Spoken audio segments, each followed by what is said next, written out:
atau kewajiban dalam haji, ya. Yang pertama beliau menyebutkan di sini al-ihramu minal miqat. Ihram dari miqat. Ya, kita telah menyebutkan pada rukun haji atau umroh itu adalah ihram. Namun menjadi wajibnya adalah ihram dari miqat. Apa maksudnya? Ihram yaitu niat, itu merupakan rukun. Artinya, seseorang yang tidak berniat untuk melaksanakan haji atau umroh, otomatis haji atau umrohnya tidak sah. Nah, ihram itu kapan dilaksanakan atau di mana dilaksanakan? Maka itu harus dilaksanakan di miqat. Ya, baik miqat zamani maupun miqat makani. Namun yang dimaksud di sini ialah miqat makani, yaitu miqat tempat. Artinya, misalkan Rasulullah Shallallahu Alaihi Wasallam telah menentukan tempat-tempat untuk miqat untuk seluruh orang atau kaum muslimin yang ingin berhaji atau melaksanakan umroh berdasarkan hadisnya Rasulullah Shallallahu Alaihi Wasallam. Waqata Nabi Shallallahu Alaihi Wasallam li ahli Madinati Dzul Hulaifah.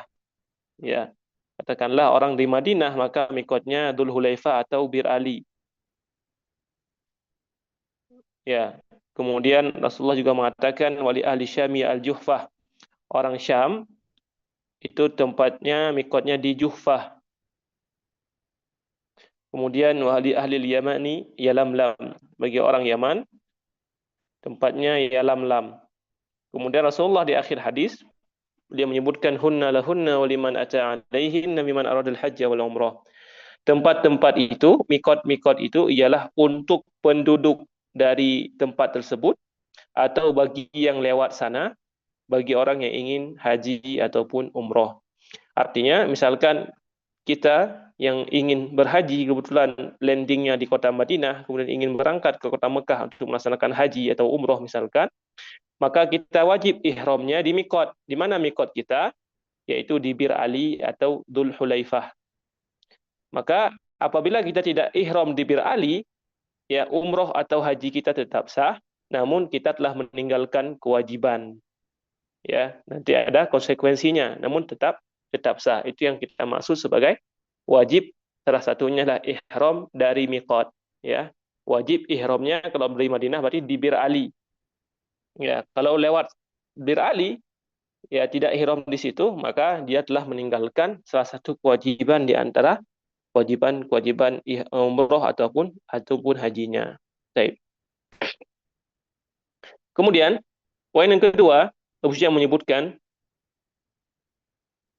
Ramyul Jimari as-salas.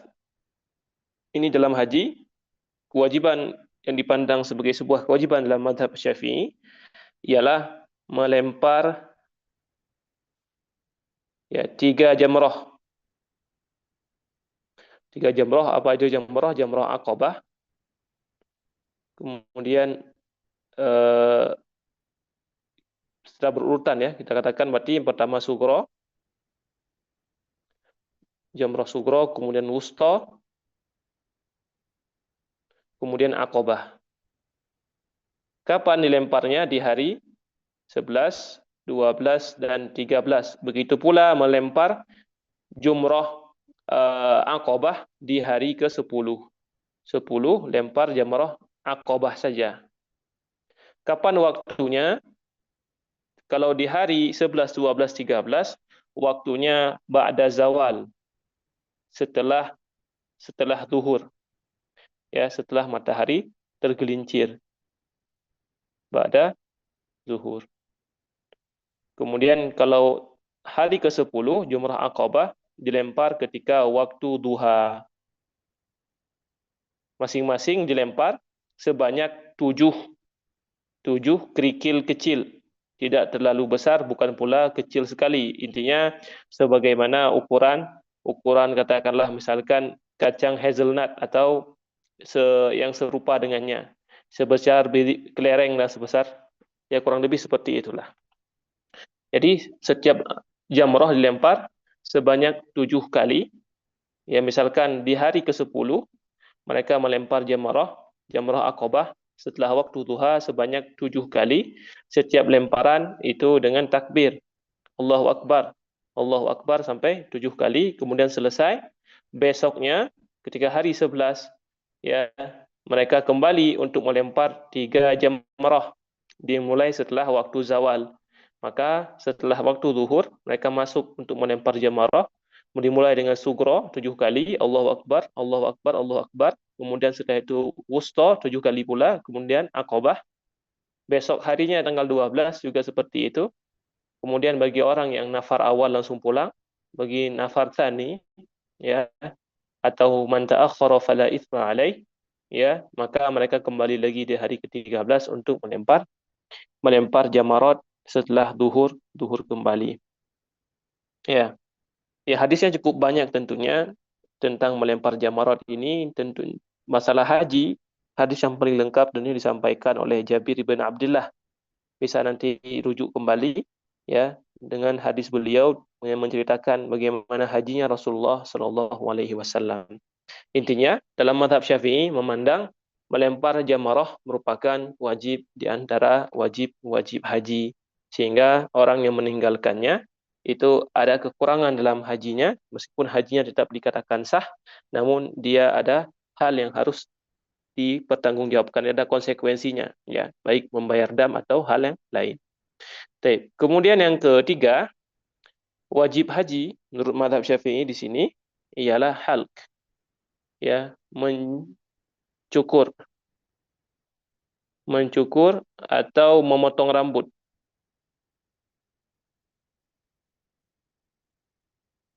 Memotong rambut dalam haji, ya. Kalau umroh disebutkan dalam pembahasan sebelumnya, salah satu pendapat mengatakan memotong rambut atau mencukur rambut itu hukumnya rukun dalam rukun umroh. Tapi haji itu tidak sampai derajat rukun, namun hanya menjadi wajib saja. Ini menurut pendapat yang dipandang oleh Abu Syuja' berdasarkan mazhab Asy-Syafi'i. Allahu taala a'lam bishawab. Ada pertanyaan di sini?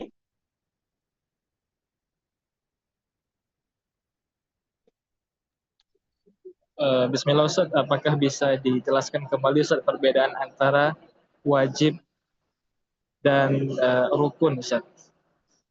Baik, tamam. Kita katakan rukun itu ialah ma la yatimmu al-ibadah illa bihi.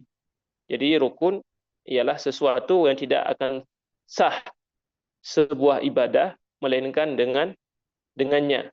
Jadi secara umum, ya, mustalah mazhab Syafi'i, dalam mazhab Syafi'i itu, ya, itu rukun sama dengan wajib. Secara umum seperti itu. Mereka tidak membedakan antara rukun dengan wajib. Ya. Kalau mazhab lain nanti membedakan antara rukun dengan wajib. Namun dalam mazhab Syafi'i, secara umum mereka tidak membedakan antara rukun dan wajib kecuali pada bab haji. Pada bab haji mereka membedakan antara rukun, ya, rukun berarti tidak sama dengan wajib. Ini dalam bab haji, mazhab Syafi'i membedakan antara rukun dengan wajib. Apa bedanya? Rukun itu apabila ditinggalkan pasti ibadah tersebut atau hajinya itu batal. Katakanlah kita telah membahas sebelumnya, rukun haji itu ada 4, ihram, wukuf di Arafah, kemudian tawaf ifadah, dan sa'i antara Safa dan Marwah.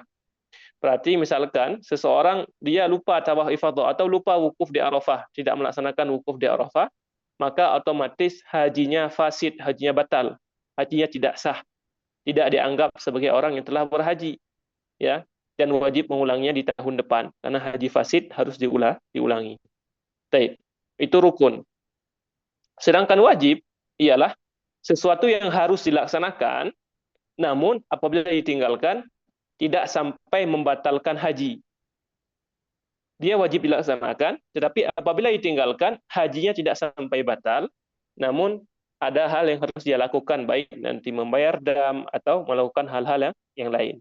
Ya, apa saja wajib haji? Misalkan disebutkan di sini, ihram dari miqat, ya, melempar jamarat dan mencukur rambut dalam proses haji. Jadi misal Seseorang yang ihram katakan dari rukun ya. Ihram artinya niat. Tapi dia niatnya bukan di miqat. Karena ihram dari miqat adalah wajib. Misalkan kita katakan tadi, orang dari berangkat dari Madinah, maka dia wajib untuk ihram afwan. Ihram dari Dzulhulaifah atau Bir Ali. Karena dia berangkat dari arah Madinah. Namun dia lupa untuk berniat di Dzulhulaifah atau di Bir Ali tersebut, malah dia lewat. Setelah lewat, misalkan dia ketiduran dia dalam kereta misalkan, setelah lewat baru dia ingat, oh saya belum ihram dari mikot, baru dia ihram, baru dia niat di situ. Maka hajinya tetap sah, namun dia telah meninggalkan salah satu wajib daripada wajibatul haj, sehingga nanti ia harus membayar dam karena meninggalkan kewajiban. Ya, Allah taala alam bisawab. Bisa dipahami sekarang? Nah, Ustaz. Syukran, Ustaz. Barakallahu fikum. Ada lain?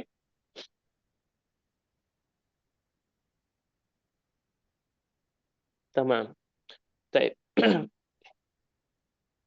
Ini pendapat yang diambil dalam mazhab Syafi'i ya, meskipun nanti banyak hal-hal yang dianggap sunnah dalam mazhab Syafi'i, namun jumhur mengatakan itu wajib juga, dan ini yang dipraktekkan di zaman sekarang, misalkan nanti bermalam dan seterusnya. Ala kulihan, ini kita akan bacakan apa yang disebutkan oleh Abu Syuja di sini. Baik, kemudian setelah menyebutkan tentang wajib haji atau kewajiban-kewajiban yang harus dilaksanakan dalam haji selain rukun, maka Abu Syuja menyebutkan wa sunanul haji sab'un. Sunnah haji ada 7. Ya, ini yang beliau kumpulkan di sini ada 7 sebagai sunnah di antara sunnah berhaji. Ya, apa saja? Beliau menyebutkan yang pertama ialah ifrad, wa huwa taqdimul haji 'alal umrah. Ya, sebagai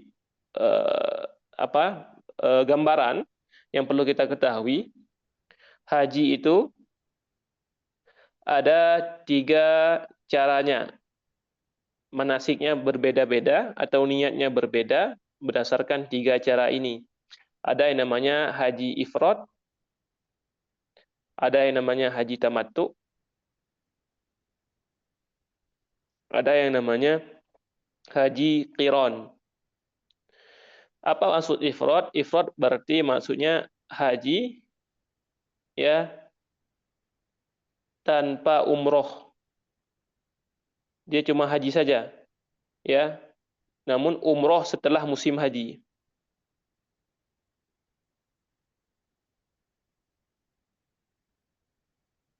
Ya. Dia cuma berniat haji saja. Ya. Setelah selesai musim haji, baru dia melaksanakan umroh di luar musim haji. Itu namanya haji ifrad. Kemudian ada haji tamattu. Haji tamattu dia umroh di musim haji, ya. Kemudian ihram untuk haji. Jadi dia pertama kali datang ke kota Mekah melaksanakan umroh dulu. Setelah melaksanakan umroh, maka dia pun tahallul. Kemudian setelahnya baru dia ihram lagi untuk melaksanaan haji. Disebut haji tamattu. Haji kiron itu haji kita ulangi. Haji kiron maksudnya ialah niat haji dan umroh secara bersamaan.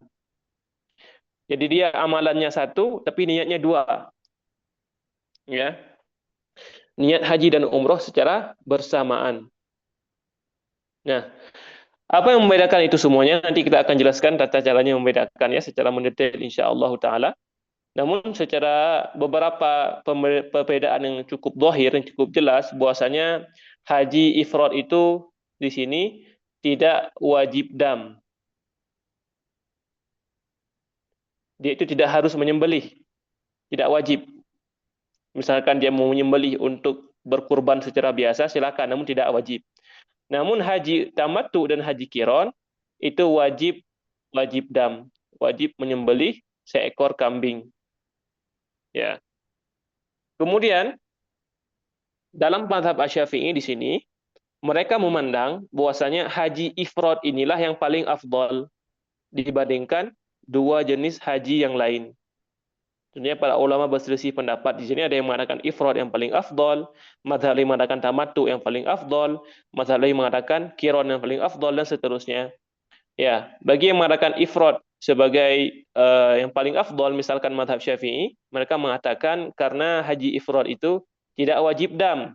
Sedangkan dam atau penyembelihan kambing itu ialah sebagai bentuk kekurangan dalam proses ibadah sehingga harus ditutupi dengan kurban itu. Sehingga ketika ifrad tidak wajib dam, berarti ifradlah yang paling afdal, lah sempurna sehingga tidak perlu lagi membayar hewan sembelihan. Sedangkan tamattu dan qiran karena keduanya itu ialah haji yang ada sedikit kekurangan, maka harus ditutupi dengan penyembelihan hewan kurban yang disebut dam tadi. Ya. Kalau mazhab yang lain misalkan mereka memandang tamattu sebagai haji yang paling sempurna, yang paling afdal. Kenapa? Karena Allah Subhanahu wa taala menyebutkan tentang haji tamattu dalam Al-Qur'an. Allah mengatakan faman tamatta'a bil umrati ilal haji famastaisara minal hadi. Allah menyebutkan tentang tamattu dalam surah Al-Baqarah, tidak menyebutkan tentang ifrad dan qiran. Ya, itu dalil mereka. Kemudian bagi yang mengatakan qiran yang paling afdal, mereka berdalih bahwasanya Rasulullah Shallallahu alaihi wasallam beliau hanya haji sekali seumur hidup. Ya, yaitu haji wada di tahun ke-10 Hijriah.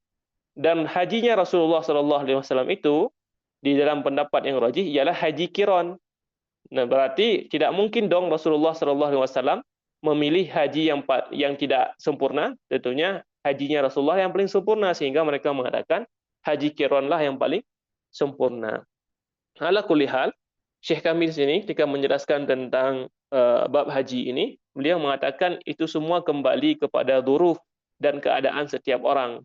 Ada orang yang mungkin tamattu baginya lebih afdal, ada orang yang ifrad mungkin baginya lebih afdal, ada orang yang baginya mungkin qiran lebih afdal berdasarkan ya keadaan setiap orang. Kenapa kita katakan keadaan setiap orang? Nanti kita akan jelaskan ya bagaimana kondisi setiap jenis haji ini tentunya akan berbeda-beda. Ada yang cocok misalkan untuk melaksanakan ifrad, ada yang cocok misalkan seperti orang Indonesia cocoknya tamattu. Ya, misalkan orang Saudi cocoknya ifrad dan seterusnya. Wallahu ta'ala bisawab. Ala kulli hal, ya, Abu Syuja' menyebutkan sunnah haji ya. Ya, ada 7 di sini. Yang pertama sunnah menurut mazhab Syafi'i yaitu ifrad. Pelaksanaan haji dengan cara ifrad ini menurut mazhab Syafi'i yang paling afdal. Ya, bisa dipahami poin pertama ini?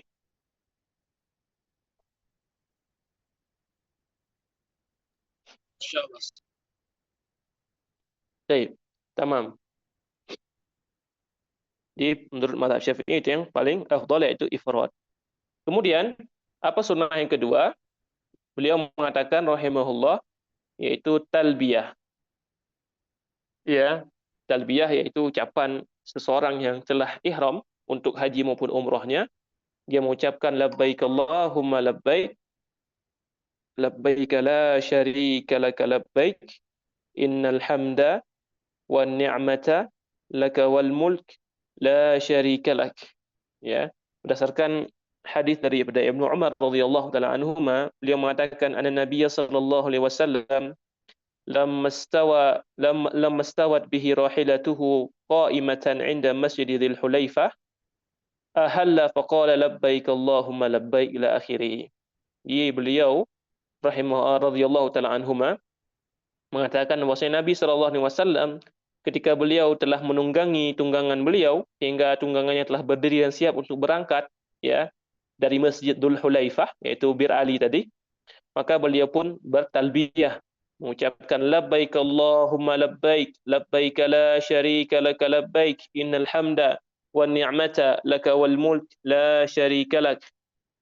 Ini talbiyah merupakan ya salah satu zikir ataupun doa ya yang ketika antum insyaallah nanti akan Allah berikan kesempatan semua kita masing-masing untuk haji dan umroh, ketika mengucapkan kalimat ini memang seperti bergetar hati-hati kita, air mata kita mengalir, dan apalagi ketika mendengar misalkan setiap orang mengucapkan talbiyah, begitu jumlah jutaan orang mengucapkan talbiyah, kita pun merasa merinding. Ya, Masya Allah. Ya, makanya Allah menyebutkan dalika wa may yu'azzim sya'airallahi fa innaha min taqwal qulub. Ya, di antara syiar-syiar Allah Subhanahu wa taala. Kemudian yang ketiga, sunnah ketika melaksanakan haji, beliau menyebutkan di sini tawaf kudum.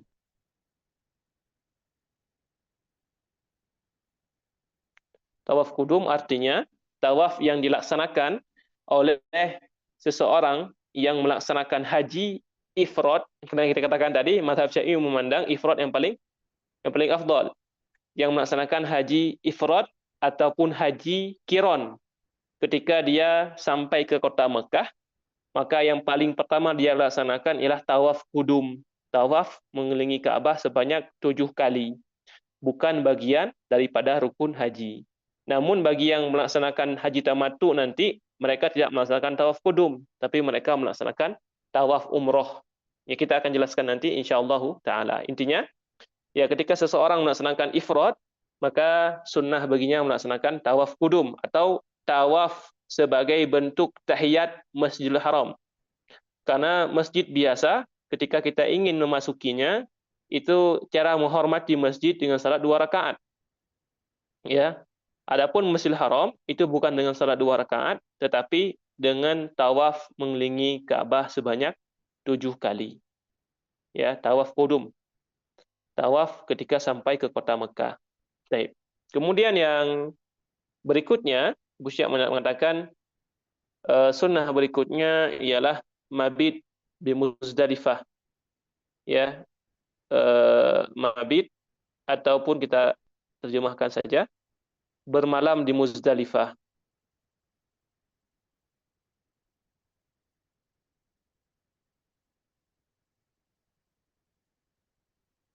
Ya, setelah pelaksanaan tawaf di Arafah, wukuf di Arafah, maka setelah matahari terbenam, maka mulailah orang-orang untuk keluar dari Arafah menuju ke Jamarat. Namun sebelum sampai Jamarat, mereka malamnya di Muzdalifah.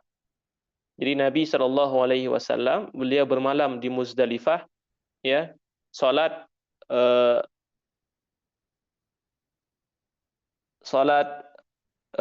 Isya dan Maghrib itu jam'an bila qasrin. Beliau salat jamak tanpa qasar. Kemudian beliau bermalam di sana sampai waktu fajar, dan beliau pun salat di masjid yang namanya di Masy'aril Haram. Ya, fa idza qadaitum manasikakum fadhkurullaha 'indal masy'aril haram. Wadhkuruhu kama hadakum wa in kuntum min qablihi laminadh dhalimin. Ya, jadi beliau sallallahu alaihi wasallam salat subuh di Masy'aril Haram, kemudian setelah subuh beliau pun berdoa. Beliau berdoa sampai yusfir jiddan, sampai malam, barulah beliau sallallahu alaihi wasallam berangkat ke di hari ke-10 dan melemparkan jamrah Aqabah nanti, sebagaimana kita sebutkan di awal tadi. Maka bermalam Muzdalifah itu hukumnya sunnah, tidak wajib. Karena ada sebagian kaum muslimin ketika sedang berhaji tidak mampu mabit di Muzdalifah, mereka hanyalah murur saja, lewat ya. Karena mungkin nanti ashabul hajah atau memang tidak ada tempat, ya, atau memang macet dan seterusnya, sehingga tidak sempat bermalam di Muzdalifah, namun hanya lewat saja. Kemudian yang berikutnya, Usyam mengatakan di antara sunnah haji yaitu salat sunnah 2 rakaat tawaf. Pelaksanaan tawaf, maka disunnahkan untuk salat 2 rakaat. Ya, yang paling afdalnya salat di belakang maqam Ibrahim. Namun apabila tidak ada tempat atau izdiham misalkan penuh oleh orang-orang, maka tidak mengapa salat di tempat manapun di Masjidil Haram. Ya. Sehingga Allah mengatakan, ya, maqamu Ibrahim min maqami Ibrahim musalla, dan jadikanlah di antara maqam Ibrahim itu sebagai tempat salat. Baik. Maka salat 2 rakaat dengan sunnah yang ringan. Rakaat pertama membaca surat Al-Kafirun dan rakaat kedua membaca surat Al-Ikhlas.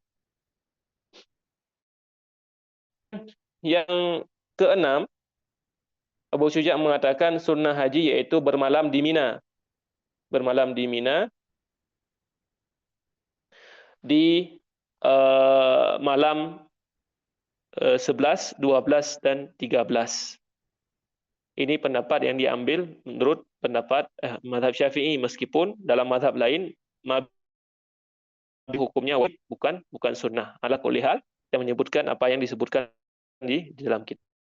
Terakhir, sunnah haji yang terakhir yaitu tawaf wada', yaitu tawaf perpisahan ketika seseorang ingin meninggalkan kota Mekah setelah selesai haji atau umroh. Akhiru ahdi bil bait at-tawaf. Hendaknya yang menjadi pemisah terakhir antara kalian dengan Masjidil Haram atau dengan Ka'bah ialah tawaf. Jadi sebelum pulang ke Indonesia misalkan, atau ingin berangkat ke kota Madinah untuk ziarah misalkan, maka sebelum berangkat maka tawaf dulu 7, kemudian baru berangkat, sehingga akhir perpisahan kita dengan Baitullah Ka'bah yaitu dengan melaksanakan tawaf. Wallahu ta'ala bisawab. Ada pertanyaan di sini?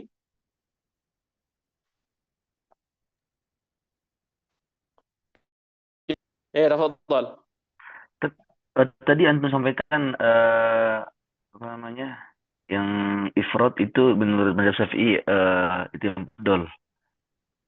Yang tamattu ada juga pendapat yang mengatakan itu yang paling afdal. Itu apa tadi? Tamattu kalau tidak salah pendapat Ahmad itu Hanabilah. Allah taala alam. Kalau yang Qiran itu pendapat Malik. Kalau salah pendapat Malik. Karena beliau memandang Rasulullah itu haji Qiran, maka apa yang dilaksanakan Rasulullah tentunya lebih afdal. Namun para ulama yang mentarjih hal tersebut, mereka mengatakan, ada yang mengatakan bahwasanya tamattu yang paling afdal, karena Nabi SAW mengatakan ketika para sahabat itu beliau perintahkan untuk tahallul daripada umroh mereka, yaitu untuk melaksanakan haji tamattu, maka para sahabat tidak mau. Mereka mengatakan fanantalik ila Mina wa dzakaruna taqtur atau yakturu madzakiruna tataqatar atau kama qil hakadha. Jadi para sahabat mengatakan mereka tidak mau untuk melaksanakan tahallul untuk umroh mereka. Mereka ingin seperti Rasulullah SAW, yaitu haji qiran. Maka mereka mengatakan, kalau begitu kami berangkat ke Mina nanti dalam keadaan, mohon maaf ya, akramakumullah, kemaluan kami itu mengeluarkan mani. Artinya maksudnya mereka sudah boleh jima. Masa kita sudah boleh jima melaksanakan hubungan suami istri sedangkan kami di sini ingin berhaji? Maka Rasulullah mengatakan kepada mereka, "Law istaqbaltu minal amin amri mastadbar wa la ahlaltu ma'akum wa la masuktul hadiya wa la ahaltu ma'akum." Kama qala Nabi sallallahu alaihi wasallam. Dia mengatakan, jika seandainya aku diberi kesempatan untuk kembali memilih, ya, maka tentunya aku akan bertahalul bersama kalian dan aku tidak akan menggiring hewan-hewan hadiyu ini. Karena bagi orang yang mengirim hadiyu dari tempat dia berangkat, dia wajib melaksanakan qiran, ya, sehingga dia nanti menyembelihnya di Aqabah, ya, atau untuk setelah pelaksanaan setelah tahallul untuk haji baru boleh dia menyembelih, ya. Namun Rasulullah mengatakan, seandainya aku bisa memilih, maka aku akan memilih untuk tahallul bersama kalian dan aku tidak akan menggiring hewan-hewan ini. Sehingga mereka, para orang-orang yang memandang berdasarkan hadis ini, mengatakan bahwasanya hajinya yang paling afdal ialah haji tamattu. Allah taala alam. Namun mungkin Anda pribadi lebih memandang bahwasanya pendapat yang mengatakan itu lebih kepada yang mana lebih cocok dengan kondisi setiap orang yang berhaji. Mungkin cocok baginya untuk qiran atau cocok baginya untuk ifrad. atau cocok untuk tamattu, maka setiap orang itu berhak untuk memilih, dan keafdaliyah atau keutamaan itu kembali kepada diri mereka masing-masing. Allah taala alam. Karena Rasulullah tidak melarang ya para sahabat yang ingin kiron atau ifrad atau yang ingin tamattu. Allah taala alam.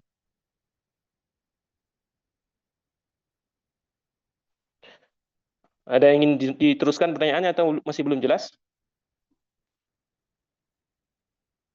Jelas, Ustaz. Jazakumullah khair. Wa'iyyakum. Di hadis tadi yang Anda katakan tadi, dari riwayat Imam Bukhari dan Muslim ya. Jadi Jabir bin Abdullah radhiyallahu taala anhu menceritakan, ahalla Nabi sallallahu alaihi wasallam huwa wa ashabuhu bil hajj. Rasulullah sallallahu alaihi wasallam itu ihram untuk dan para sahabat ihram untuk melaksanakan haji. Walaysa ma'a ahadin minhum hadyun ghairan Nabi sallallahu alaihi wasallam Talha, dan tidak ada seorang pun di antara para sahabat yang membawa hadiu, menggiring hewan ternak ya dari Madinah, kecuali Nabi dan Talha radhiyallahu taala anhu. Ya, wa qadima Aliun minal Yaman wa ma'ahu hadyun, dan datang Ali dari Yaman, beliau kebetulan dari Yaman, dan beliau juga membawa hewan ternak. Maka Ali mengatakan, ahlaltu bima ahalla bihin nabiyyu sallallahu alaihi wasallam. Ali bin Abi Thalib ini ketika beliau ihram, beliau mengatakan, aku ihram seperti ihramnya Nabi sallallahu alaihi wasallam. Beliau tidak tahu ihramnya Nabi bagaimana. Intinya saya ikut ayatnya Nabi seperti itu. Maka fa'amara Nabi sallallahu alaihi wasallam ashabahu an yaj'aluha umratan wa yatufu. Maka Rasulullah sallallahu alaihi wasallam memerintahkan para sahabat yang tidak membawa hadiu tadi untuk menjadikan niat haji mereka tadi sebagai umroh, dan diperintahkan untuk tawaf, kemudian diperintahkan untuk memotong rambut ataupun tahallul. Ya, illa man kana ma'hul hadiyu. Ya, kecuali orang-orang yang membawa hewan ternak. Jadi orang yang telah membawa hewan ternak enggak boleh umroh, ya harus jadi haji kiron seperti itu. Faqalu, maka para sahabat mengatakan, nantaliku ila Mina wa dzakaru ahadina yaktur. Hai Rasulullah, kita berangkat ke Mina nanti dalam keadaan seseorang di antara kita telah menggauli istrinya. Ya, maksudnya seperti itu ya. Ya, artinya sudah boleh menggauli istrinya. Bagaimana kita menggauli istri kita sedangkan kita haji belum selesai, gitu maksud mereka. Maka fabalaghan Nabi sallallahu alaihi wasallam faqal, maka sampailah kalimat tersebut kepada Nabi sallallahu alaihi wasallam, maka beliau pun mengatakan, lawistaqbaltu min amri mastadbartu ma ahdaitu walaula anna ma'il hadiya la ahlalt. Ya, seandainya aku bisa kembali memilih, ya, maka aku tidak akan membawa hewan ternak ini atau hadiu ini. Ya, dalam riwayat Muslim beliau mengatakan sallallahu alaihi wasallam, lau anni istaqbaltu min amri mastadbartu lam asukil hadiya wa ja'altuha umratan. Ya, seandainya aku bisa memilih kembali apa yang telah aku lakukan, maka aku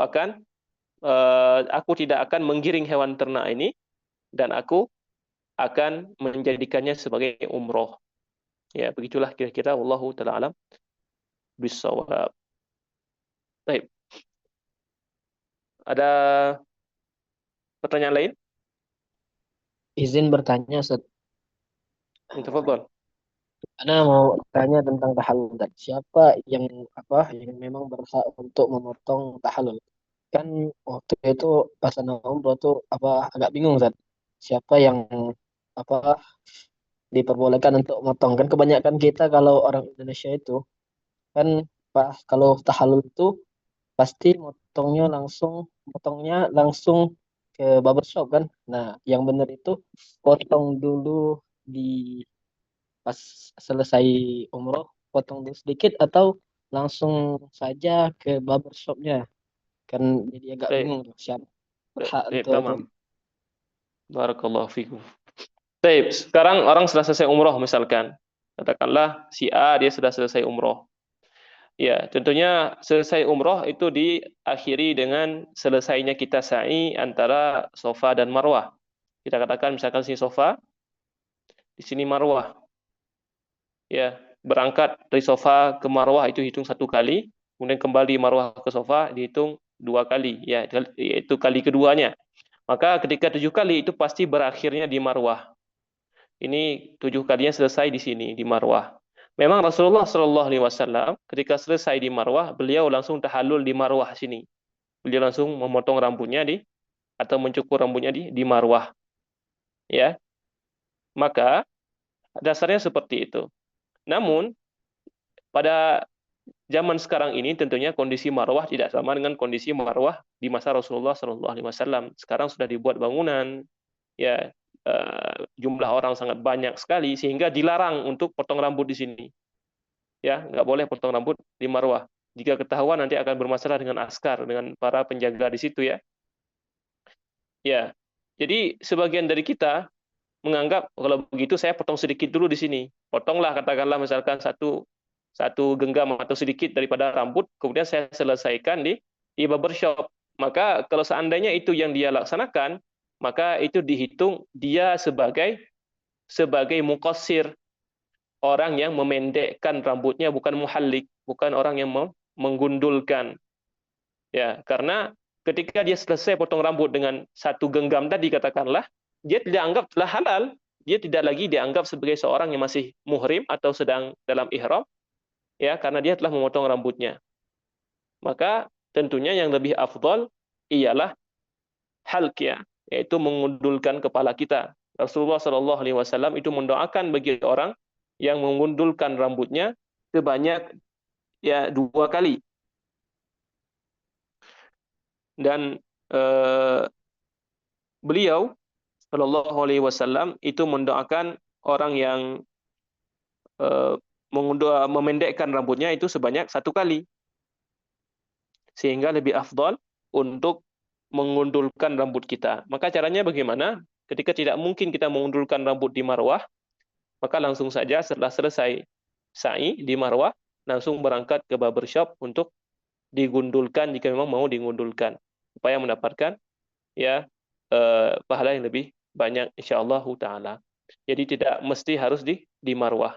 Jadi kalau sudah potong di Marwah itu dianggap sudah selesai, sudah tahallul. Berarti dia tahallulnya dengan taksir, memotong sedikit, bukan dengan halq atau menggundulkan. Sedangkan gundul lebih afdal, dan gundul tidak mungkin dilaksanakan di Marwah, kasi akan dimarahi nanti, ya. Ya, akan bermasalah. Maka harus langsung saja ke barbershop untuk digundulkan di sana. Wallahu taala alam bisawab.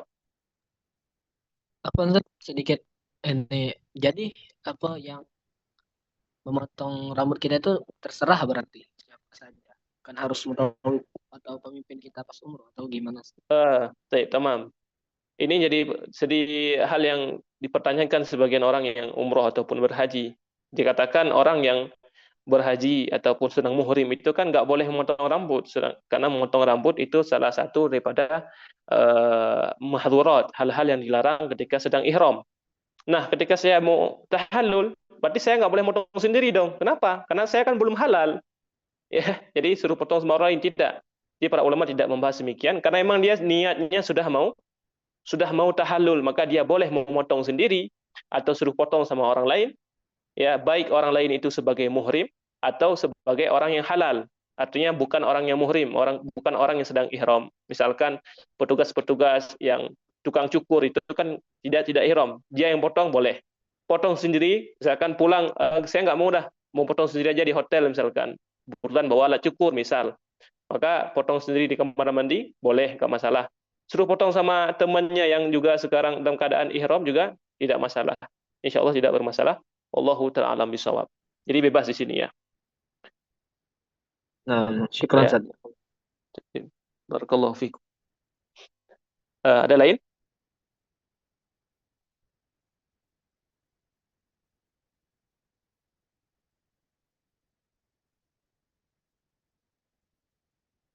Baik, tamam. Terakhir, di poin terakhir Abu Syuja mengatakan wa tajarradu rajulu 'inda al-ihrami min al-makhiti wa yalbasu izaran wa ridaan abyadain. Maka seorang laki-laki ketika dia ihram, dia melepaskan pakaiannya yang berjahit yang membentuk lekuk tubuhnya, kemudian dia memakai izar, yaitu kain bawah, warida, dan pakaian atas abyadain yang berwarna putih, meskipun tidak wajib, ya, namun afdalnya warna warna putih. Ya, kemudian dia pun melaksanakan haji atau umrohnya. Ikhwati fillah azakumullah jami'an. Ya, kita kembali ya, rangkum, kita katakan rukun haji. Ya, rukun haji itu ada 4 yang disebutkan di sini: ihram, niyah, wukuf di Arafah, ya, wukuf, kemudian tawaf, kemudian sa'i antara Safa dan Marwah. Itu untuk haji. Kemudian untuk umroh rukunnya ada 3 atau 4. Di sini ada 2 qaul ya, 2 riwayat yang mengatakan 3 ihram, tawaf dan sa'i saja, yang mengatakan 4 ihram, tawaf, sa'i dan halak ataupun memotong rambut ataupun tahallul. Kemudian wajiban haji ada ihram daripada miqat, melempar jamarat dan mencukur rambut. Kemudian sunnahnya ada ifrat, talbiyah, tawaf qudum, bermalam di Muzdalifah, 2 rakaat tawaf, bermalam di Mina dan tawaf wada. Baik. Sebelum kita lanjutkan kepada mahdhurat, hal-hal yang dilarang ketika seseorang sedang berihram, kita mungkin akan sedikit membuat proses ya, bagaimana seseorang yang ingin melaksanakan umroh setelahnya insyaallah haji. Ya. Ya, katakanlah sekarang ya ikhwah sekalian, Allah berikan kesempatan untuk melaksanakan umroh. Alhamdulillah ya.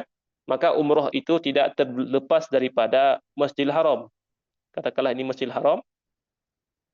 Ya, di sini ada Ka'bah. Nanti di sini ada Safa, 2 bukit ya. Sekaligus bukit Safa dan Marwah. Jadi umroh itu tidak keluar daripada Masjidil Haram. Disinilah proses kita dari pertama sampai terakhir kecuali ihramnya. Ya. Katakanlah misal ketika kita berangkat dari Indonesia menggunakan pesawat misal, ya. Mungkin jamaah sekarang banyak yang turun katakanlah misalkan ke kota Madinah. Turun kota Madinah. Ziarah kuburan Nabi atau nanti sholat di Raudhah, ziarah ke Baqi dan seterusnya sampai berapa hari misalkan. Setelahnya baru nanti travelnya mengatakan besok bapak-bapak atau ibu-ibu kita akan berangkat ke kota Mekah ya untuk melaksanaan umroh ini di kota Mekah ya. Jadi turunnya landingnya di kota Madinah misal. Maka keesokan paginya misal, maka bapak ibu yang bapak-bapak telah memakai pakaian ihramnya ya dengan rida, pakaian atas dan pakaian bawah 2 kain tadi. Kemudian ibu-ibu dengan pakaian biasa, nanti akan ada nanti larangan-larangan apa saja bagi laki-laki dan perempuan akan kita sebutkan insyaallah. Maka katakanlah sampai di Masjid Bir Ali atau Dzul Hulaifah yang kita sebutkan tadi.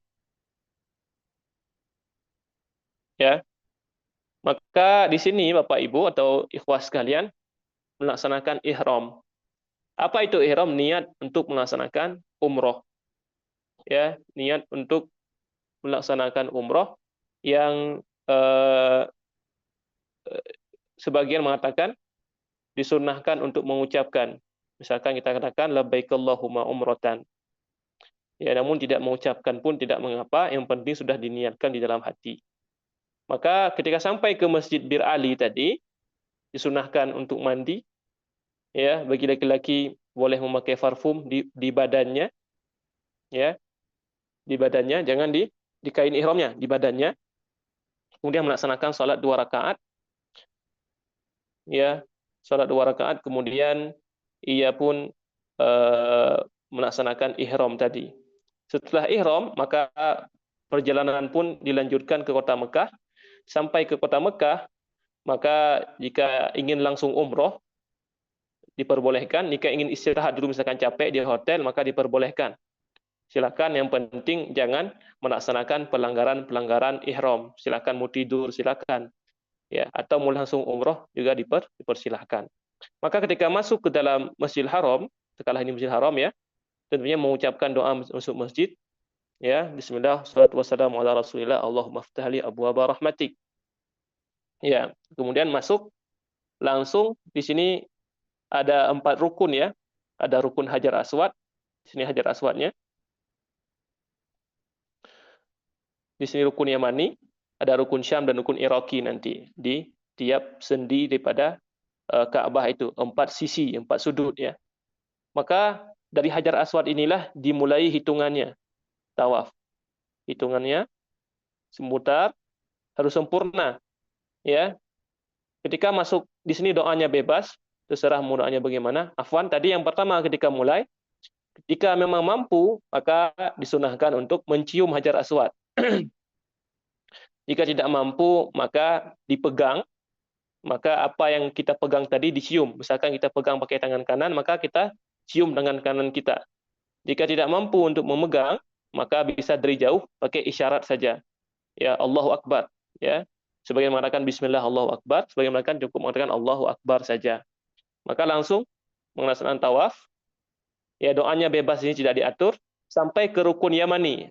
Rukun Yamani artinya rukun sebelum Hajar Aswad. Ya, sisi sebelum Hajar Aswad. Maka di sini sunahkan untuk membaca Rabbana atina fid dunya hasanah wa fil akhirati hasanah wa qina adzabannar, diulang-ulang terus. Ya. Sampai ke Hajar Aswad maka dihitung 1 kali. Ya, sampai ke Hajar Aswad lagi ya, maka di sini sunahkan untuk cium lagi atau memegang lagi atau memberikan isyarat lagi. Kemudian lanjut seperti biasa ke Hajar Aswad lagi dihitung 2 kali, begitu seterusnya sampai 7 kali. Setelahnya maka disunahkan untuk sholat di belakang makom Ibrahim. Ya, sholat 2 rakaat sunnah tawaf. Ya, misalkan kita katakan ini Ka'bah ya. Ini Ka'bah, di sini nanti ada Hijr Ismail. Bentuknya seperti setengah lingkaran. Nanti di sini ada Hajar Aswad. Di sini dekat Hajar Aswad nanti ada yang bentuknya seperti ini. Ya, seperti sangkar itu. Di dalamnya ada makom Ibrahim.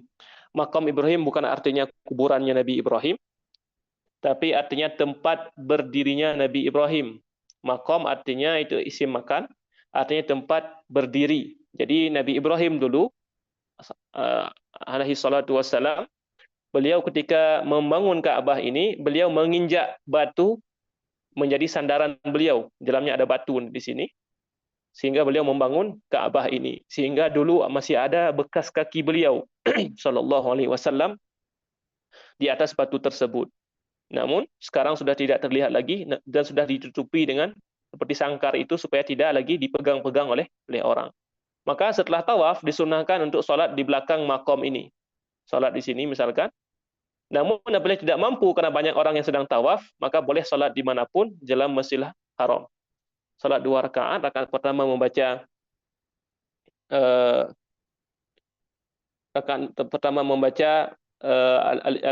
Al-Kafirun, kemudian rakaat kedua membaca Al-Ikhlas. Setelahnya maka disunahkan untuk minum air Zam-Zam. Ya, air Zam-Zam sampai kenyang. Setelahnya minum air Zam sampai kenyang. Setelahnya berangkat ke Safa dan Marwah. Ada jalannya nanti.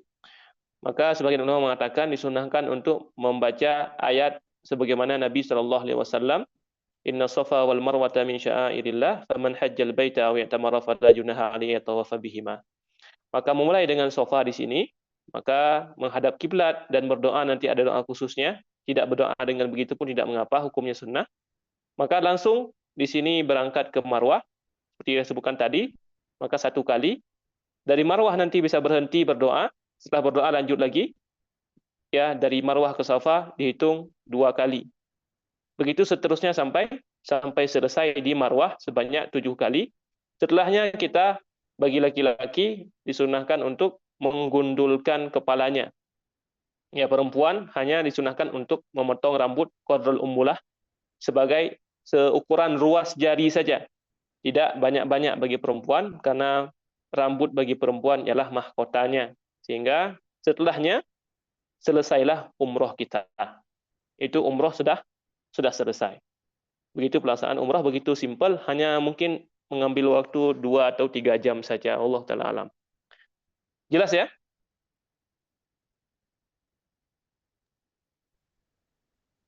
Pertanyaan, Ustaz. Ya, tafadhol. Tadi ini juga yang sering Anda lihat sih ya, kalau lagi umroh, ketika di Hajar Aswad, ya pas di Hajar Aswad itu kan di lampu hijau itu memang kita disunahkan untuk mencium, atau kalau nggak bisa ya memegang, kalau nggak bisa kita mengangkatnya dihadapkan ke Hajar Aswad kan, atau yang penting angkat tangan. Wallahu taala alam. Sepertinya yang lebih afdolnya adalah menghadap seperti itu. Namun dalam keadaan tidak memungkinkan, misalkan jika menghadap malah mengganggu nanti orang yang belakang kita yang ingin berjalan, maka cukup mengangkat tangan saja, meskipun tidak mengarahkan badan ke situ mungkin. Tapi jika ingin mampu maka tidak mengapa. Allah taala alam bisawab. Karena sekarang banyak orang yang di sini ada kaidah bahwasanya beberapa sunnah itu harus ditinggalkan dikarenakan memang keadaan yang tidak memungkinkan. Bahkan ketika orang itu berusaha melaksanakan sunnah di saat yang tidak memungkinkan, bahkan dia bisa jatuh kepada keharaman. Ya, misalkan sholat di belakang makam Ibrahim itu adalah sunnah. Sekarang tidak mampu kita sholat di situ karena memang orang sedang tawaf, pasti kita akan diinjak-injak atau alam akan mengganggu orang yang sedang tawaf, sedangkan tawaf itu adalah rukun yang lebih penting daripada sholat sunnah itu. Maka orang yang tetap berusaha melaksanakan sholat di belakang makam Ibrahim itu sebenarnya dia telah jatuh kepada dosa, karena dia menimbulkan mudarat yang lebih besar ketimbang manfaat yang dia ambil pada melaksanakan sunnah tersebut. Di antaranya misalkan seperti mencium hajar aswad atau memegang hajar aswad, hukumnya hanyalah sunnah saja. Bahkan Umar bin Khattab radhiyallahu taala anhu wardahu, beliau mengatakan, engkau hanyalah batu.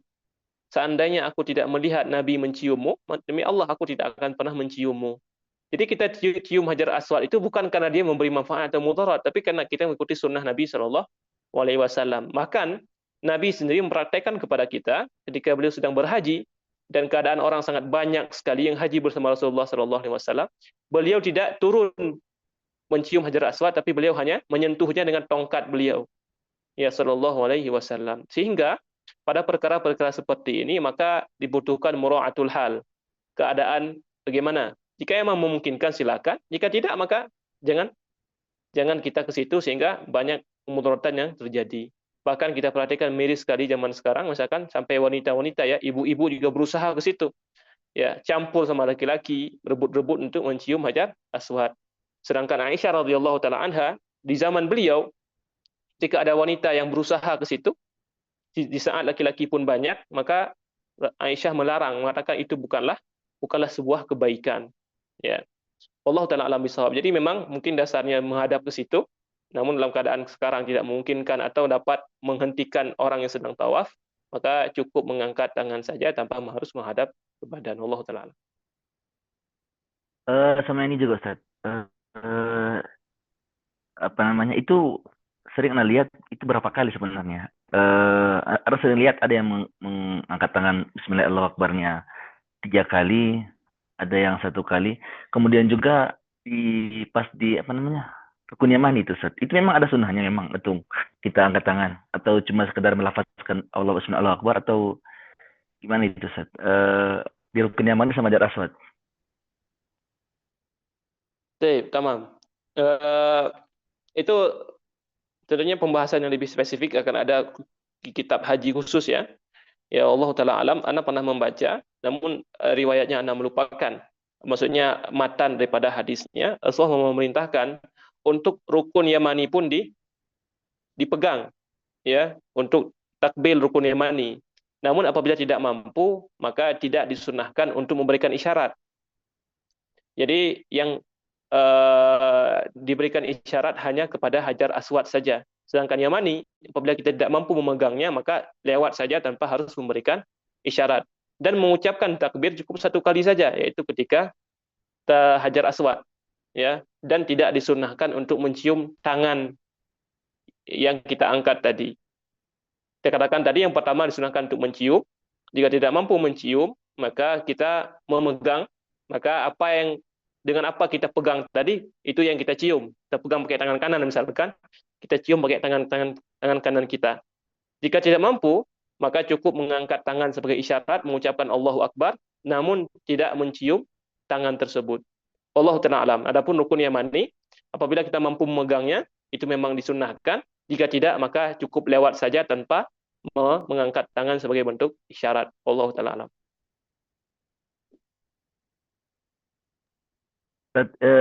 Kalian disudahkan memegang Hajar Aswad sama rukun Yamani. Sementara ada juga beberapa yang menyampaikan bahwa kalau ketika lagi umroh, lagi umroh ini ya, bukan tawaf sunnah, kita nggak boleh megang itu karena ada parfumnya. Itu gimana itu, Ustaz? Apa mungkin ada Taib. sementara kan Eh, sementara kita kan nggak kita karena kan ada juga beberapa orang itu kita nggak bisa pegang eh termasuk juga Ka'bah ketika lagi umroh, lagi ihram karena itu ada parfumnya. Nah, sementara juga hal yang sama di Rukun Yaman sama Hajar Aswad juga ada parfumnya. Nah, apa mungkin ada ilah lain atau begitu? Taib, tamam. Sekarang kita katakan hukum dasar ketika kita berhaji atau umroh, begitulah yang diajarkan Rasulullah Shallallahu Alaihi Wasallam untuk mencium hajar aswad atau memegang hajar aswad atau memberikan isyarat kepada hajar aswad. Nah itu dasarnya seperti itu. Sekarang ada mani, ya ada penghalangnya. Jadi misalkan kita katakan, sekarang Ustaz, di hajar aswad itu memang dituang parfum situ misalkan berbotol-botol misal supaya wangi, ya karena banyak orang di situ sehingga nanti dikhawatirkan ada wangi-wangi yang tidak nyaman, tidak enak, sehingga pasti dituang parfum di situ. Sedangkan parfum itu tidak boleh disentuh oleh orang yang sedang ihram, ya. Orang yang sedang muhrim tidak boleh memakai parfum. Ya, bagaimana nih Ustadz? Maka kita katakan hukum dasarnya tadi memang itu disunnahkan untuk melaksanakan hal tersebut untuk mencium maupun memegang hajar aswad. Namun ketika ada mani, ada penghalang, maka dia menjadi tidak disyariatkan bukan karena tidak disyariatkan lagi, tetapi karena ada penghalangnya, ada mani. Maka ketika mani penghalangnya itu masih ada, maka syariat tersebut tidak dilaksanakan, apalagi hanya sebatas sunnah, tidak sampai derajat wajib. Namun itu harus benar-benar mani atau penghalang yang memang diyakini, bukan sekedar prasangka saja. Jika memang benar-benar seperti itu, di situ ada parfumnya, maka jauhi.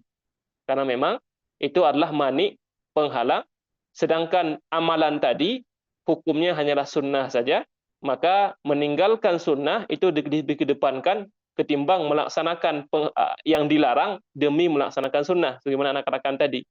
Namun ketika maninya telah hilang, penghalangnya telah hilang, maka kembali kepada hukum dasar, yaitu tetap disyariatkan. Maka harus diperiksa, benar nggak seperti itu? Benar nggak di situ memang benar-benar ada parfum gitu? Jika memang benar-benar ada parfum, maka tidak boleh kita ketika sedang ihram untuk memegang hajar aswad, dikhawatirkan nanti malah memegang parfum yang merupakan larangan di antara larangan-larangan orang yang sedang berihram. Ya, wallahu ta'ala alam bisawab. Masih boleh Izin bertanya lagi, Ustaz? Gimana yang lain? Kalau Ustaz, Mungkin bisa kita beri. Tafadhol. masih masalah parfum, Ustaz. Ini ada dua pertanyaan langsung ya. Masih masalah parfum, itu kalau apalagi yang tinggal di hotel Clock Tower, Teater Zam-Zam, itu kan kadang-kadang itu kalau kita masuk ada penjual-penjual parfum itu yang ya bahasa kasarnya kita bilang agak rendah. Itu kita mungkin mereka nggak tahu kita lagi ihram atau enggak. Mereka langsung semprotkan aja itu parfum di tangan gitu kan. Nah, itu gimana hukumnya, Ustaz? Memang kita nggak sengaja make, cuma mereka itu mungkin karena mempromosikan terlalu semangat, itu mereka semprotkan ke kita di tangan kita itu kan. Sementara mereka tidak tahu kita ini lagi ihram atau tidak. Kemudian yang kedua, Ustaz, pertanyaan apa namanya? Saya nggak tahu ya. Saya tadi soalnya masuknya agak telat, terlambat. Saya nggak tahu apa sudah dibahas atau belum. Mengenai larangan ihram itu kan ada yang mubashir sama ghairu mubashir ini antara laki-laki dan perempuan. Maksudnya hal-hal yang menimbulkan syahwat termasuk harus dihindari. Nah itu sering kita lihat bahwa orang lagi ihram, lagi tawaf atau lagi sa'i, itu mereka pegang tangan. Maksudnya pegang tangan itu apakah termasuk ghairu mubashir? Maksudnya kan mungkin apakah bisa ini syahwat kan atau lagi apa atau kadang-kadang juga setelah selesai sholat tawaf berpelukan suami istri atau apa, itu apakah bisa melanggar mazharatul ihram atau gimana itu, Ustaz? Syukur, Ustaz. Tamam, tamam. Afwan, barakallahu fikum. Tip, berkaitan dengan pertanyaan pertama tadi, seorang yang sedang ihram tidak boleh memakai parfum ya. Maka ketika kita masuk ke hotel atau kebetulan kita ke pasar, ke Tower Zam-Zam ya, yang ke ke mall di bawahnya untuk makan misalkan, banyak sekali sales-sales penjual itu yang sengaja atau memang eh, langsung nyelonong gitu ya, kasih parfum lah atau sampelnya atau nyemprot untuk sebagai bentuk tarwij ya, iklan untuk parfum atau produk mereka. Terus bagaimana? Kita kan sekarang lagi sedang ihram, tidak boleh memakai parfum.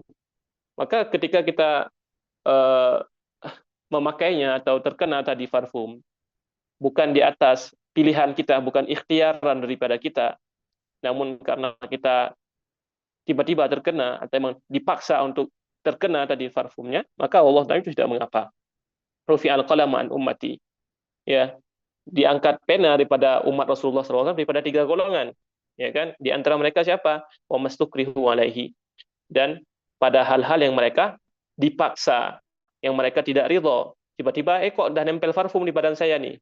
Nah, maka yang seperti itu tidak mengapa selama itu bukan ikhtiaron, bukan pilihan daripada kita. Wallahu taala alam bisawab. Atau bahkan sebagian dari kita mungkin sedang ihram ya, sedang ihram, tiba-tiba pas masuk pasar ada yang nawarin parfum. Dia memang karena tabiatnya memang orang yang suka parfum misalkan, dia langsung ngambil, tiba langsung cium atau semprot ke badannya, dan dia lupa sedang ihram. Dia lupa sedang ihram. Maka sebenarnya mengatakan itu juga tidak mengapa karena dia lupa, bukan sengaja. Ya, maka orang yang lupa juga tidak mengapa karena dia melaksanakannya dengan kelupaannya, bukan dengan sengaja, di dalam salah satu pendapat para ulama. Allah taala alam. Pertanyaan kedua tadi berkaitan dengan mahdhuratul ihram, kita belum membahasnya ya. Akan kita sebutkan nanti pembahasan ke depan insya Allah. Namun karena sudah ditanyakan, tadi memang dikatakan mubasyarah bisyahwah itu dapat membatalkan ihram. Namun mubasyarah yang bagaimana? Mubasyarah itu tentunya kembali kepada setiap orang yang berbeda-beda. Maka ada orang yang mungkin ketika baru bersentuhan saja langsung syahwatnya timbul. Ada orang yang tidak begitu. Maka itu kembali kepada setiap orang masing-masing. Meskipun tentunya ya kita memperhatikan di sini adanya saddud dzara'i, menutup jalan yang dapat menimbulkan kepada sesuatu yang dikhawatirkan, membawa kepada keharuman. Ya, misalkan tadi memang dia tidak syahwat, misalkan memegang tangan istrinya biasa saja. Namun dikhawatirkan jika seandainya memegang malah menimbulkan syahwat, maka tinggalkan. Namun di makom seperti ini, di keadaan-keadaan seperti ini sangat sulit sekali kita katakan kepada pasangan suami istri misalkan yang pergi umroh mandiri yang tidak bersama rombongan, jangan pegang ya istri antum misalkan. Sedangkan di situ tempatnya padat sekali. Jika kehilangan istrinya sangat sulit dicari. Ya, bahkan mungkin tidak ditemukan lagi atau sulit ditemukan, beberapa jam baru ditemukan. Maka kita katakan tadi, maka tidak mengapa dia memegangnya. Namun jika memang keadaan memungkinkan, ya keadaan memang dia berangkat bersama rombongan yang banyak, ya banyak yang menjaga, ada kostumnya masing-masing untuk membedakan mana jamaah mereka, mana jamaah yang lain, maka jika memang bisa ditinggalkan itu jauh lebih baik. Allah taala alam bisawab. Baik. Kita baru selesai umroh ya. Tadi Anda rencananya juga ingin menceritakan bagaimana proses haji ya dari awal berangkat sampai pulang lagi. Namun sepertinya tidak akan sempat lagi. Bagaimana, masih ada pertanyaan atau kita tutup kajian kita? Bagaimana uh, admin kita atau MC kita?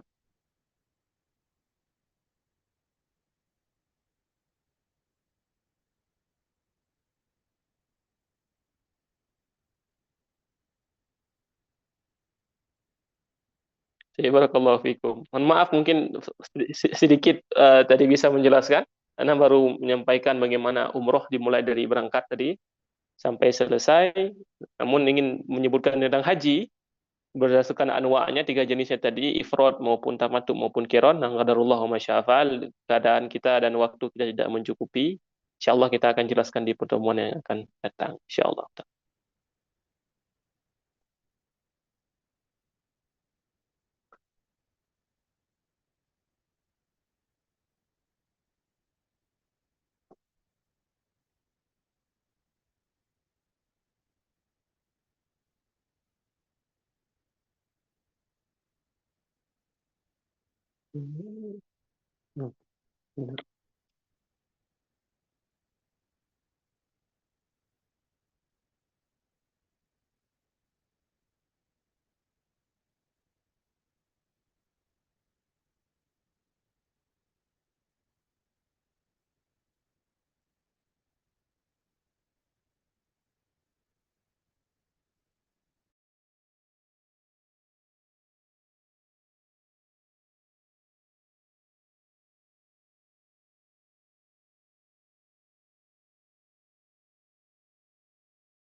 di